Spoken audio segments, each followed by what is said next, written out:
Hi, I'm John from Fieldguard, and this is a short tutorial on the best way to lay stable mats.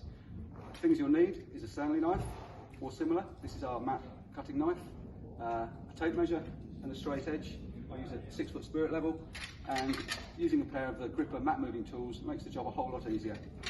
This particular mat is the M10, but the method would be the same regardless of which mat you use. We'll start by dragging the first mat in.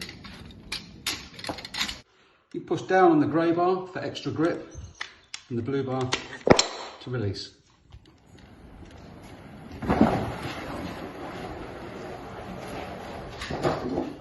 I always put the first mat across the door because then you've got a full mat where it's the most heavily trafficked area.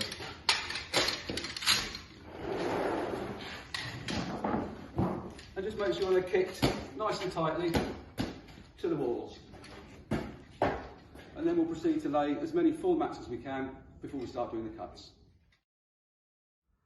Okay, that's all the whole mats that we could fit in. In this case, these stables are just around about 11 by 14, so we've got 4 whole mats in. And now we'll move on to doing the cuts. With any stable, even a new one, it's unlikely that the walls are going to be 100% square, so when you measure for the first cut, you need to measure both ends of the mat. And in this case, we've got, in millimetres, 915 at that end. And yeah, it's okay, 915 at both ends. We'll now transfer that 915 to the mat. And what I do to make it easier to see the cut, if you nick out a little V shape like that, it's a whole lot easier. And I also do the diagonal cut on the off-cut side.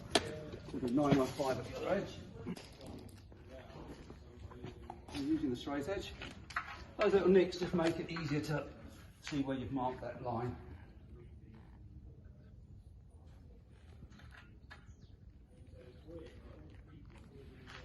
Make sure it's pressed down nice and tight. Pass through the mat a couple of times. Doesn't help that these mats were rained on last night.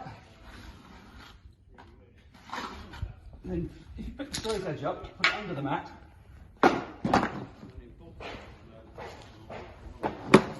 Opens up the cut so you can see it much more easily to continue cutting.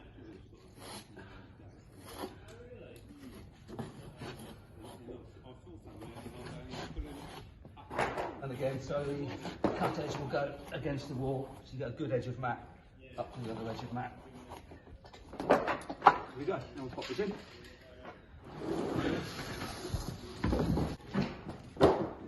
Again, making sure it's kicked up nice and tight. And if it's a good cut, you should be able to tread them in. They'll be nice and tight to each other. As I mentioned earlier, as it happened, that was 92 at both ends, but this one here, we've now got on this one, we've got 925. And we've got 920 at this end, and that 5mm will make a difference because it will mean the mats fit nice and tightly to each other.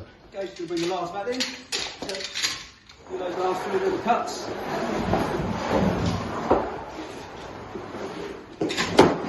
And again, we'll measure both sides. We've got a short edge, we'll measure both sides just to make sure there's not a difference.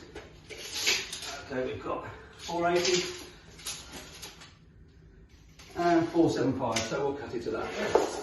Straight edge underneath, it opens that cut up nicely so you can see much more easily what you need to cut.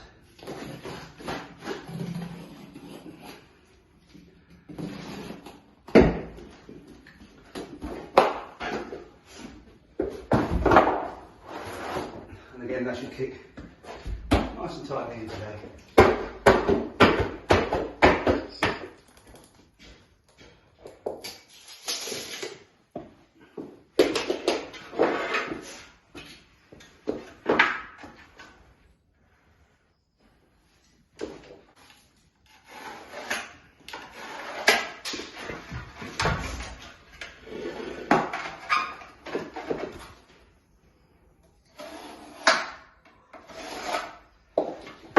That's the last bit. Obviously, 2 cuts off the last little piece. Unfortunately, we were able to get the last 3 cuts out of the same mat, which reduces wastage. And there you go. Thanks very much for watching. I hope you found this useful, and also thank you very much to the Moorcroft Equine Rehabilitation Centre for allowing us to film this. Thank you.